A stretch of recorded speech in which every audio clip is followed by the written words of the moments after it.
खैर वो पता चल जाएगा 2024 में। हम तो आपको ये कह रहे हैं 2002 में मोदी जीता, 2007 में मोदी जीता, 2012 में मोदी जीता, 2013 में वो 2014 में प्रधानमंत्री बन गया, 2019 में फिर जीता, 2024 उनके सामने है। लगातार मोदी का जो परफॉर्मेंस है एक पॉलिटिकल बैट्समैन और पॉलिटिकल बॉलर के रूप में लगातार वो मैच जीत रहा है।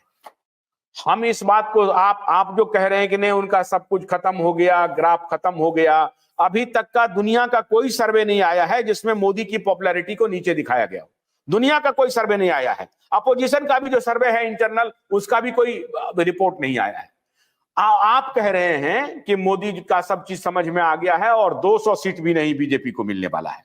तो चलिए हम मान लेते हैं आपकी बात का, आप क्रिया खा लिए हैं कांग्रेस का प्रचार करने का। नहीं ये जो है ना कांग्रेस का प्रचार हम क्यों करने जाएंगे? ये बताइए ना, 2002, 2007, 2012, 2014, 2019 5 चुनाव लगातार मुख्यमंत्री और प्रधानमंत्री के रूप में लगातार जीत रहा है नरेंद्र मोदी। 5 चुनाव। बिल्कुल ये सच्चाई है आशुतोष भाई, ये जो आप बता रहे हैं बिल्कुल सच्चाई है। मोदी जी की जीत जो हुई है इसमें कहाँ कोई डिनाई कर सकता है। मैं ये कह रहा हूँ गुजरात में अपना चुनाव जीतते रहे, उसके बाद केंद्र में भी आए, 2 टर्म से चुनाव जीत गए हैं, इस बार भी चुनाव जीतने की प्रक्रिया में लगे हुए। मैं ये नहीं कहता वो जीतेंगे या नहीं जीतेंगे, इससे हम आम जनता को कोई कुछ नहीं लेना देना है। मैं ये कह रहा हूँ कि 10 साल किसी भी सरकार के लिए 10 साल इनफ होता है। कोई ऐसा 5 काम वो बता दे जो कि बेहतरीन काम किए हैं। और इसलिए मैं कह रहा हूं कि जनता जो है ना समझ गई है, बीजेपी के खेल को समझ गई है।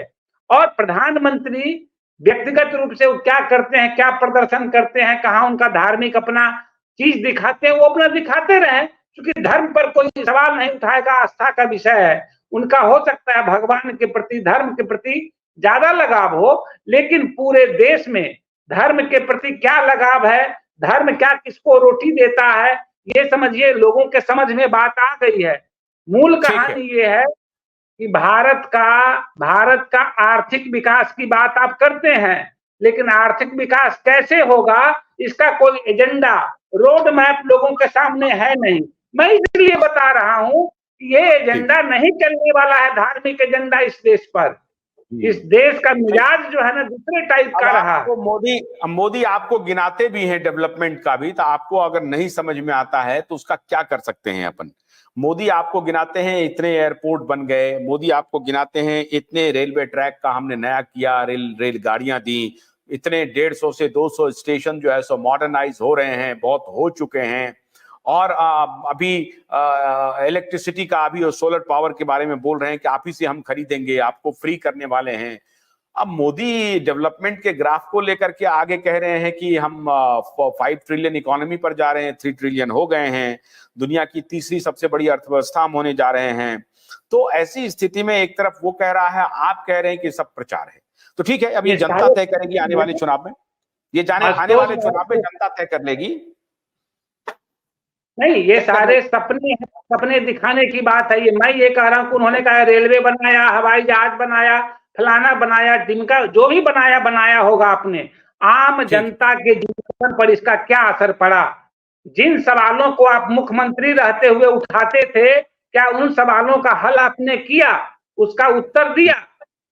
ये बताइए ना। महंगाई को लेकर ये तो जनता तय करेगी, ये तो जनता तय करेगी। बहुत बहुत शुक्रिया अखिलेश जी, वो आपने अपने तरफ से जितनी अच्छी बैटिंग की है, बहुत बढ़िया बैटिंग की है आपने। और मैं तो आपके सामने रख रहा हूं, मैं कोई मोदी का प्रशंसक नहीं हूं, लेकिन मैं जो पॉलिटिकल जो रियलिटी है वो आपके सामने मैंने रखा है। लगातार एक मुख्यमंत्री के रूप में और प्रधानमंत्री के रूप में लगातार 5 चुनाव एक कैप्टन के रूप में जिताते आ रहे हैं प्रधानमंत्री, और ये अपोजिशन वाले भी मानते हैं। अब जो पॉलिटिक्स में हैं वो तो नाटक भी करेंगे, ड्रामा भी करेंगे, झूठ भी बोलेंगे, वो सारे काम करेंगे। ये अपोजिशन को भी तय करना है कि उनको कितना नाटक करना है, उनको कितना झूठ बोलना है। क्योंकि राजनीति में जब आप आए हैं तो राजनीति में संत नहीं हैं आप। राजनीति में पॉलिटिकल डिविडेंड पाने के लिए आपको बहुत सारे कर्म करने पड़ते हैं और कुकर्म भी करने पड़ते हैं। अब ये अपोजिशन को तय करना है कि कर्म कितना करें और कुकर्म कितना करें। अब उनको ये आकलन करना पड़ेगा। लेकिन मोदी सारे दांव पेच में इनसे 20 पर रहे हैं और मुझे लगता नहीं है कि अभी अपोजिशन उनको काउंटर देने की स्थिति में अभी वर्तमान में अभी तक आ पाई है। उनके पास मुद्दों की कोई कमी नहीं है, लेकिन मुद्दों को कैसे प्लेस किया जाए, मुद्दों को कैसे आगे रखा जाए, मुद्दों के बिना पर अपने हक में समर्थन जुटाया जाए, ये रणनीति और ये कैरिश्मा अपोजिशन के पास नहीं है। और इसलिए मैंने कहा कि मोदी ने जैसे ही द्वारका में डुबकी लगाई, समुद्र में स्कूबा डाइविंग की, द्वारकाधीश में पहुंच करके उस भूमि को स्पर्श किया, ऐसा लगने लगा कि विपक्ष शायद डूब गया है। बहुत बहुत शुक्रिया अखिलेश जी हमसे बात करने के लिए। नमस्कार।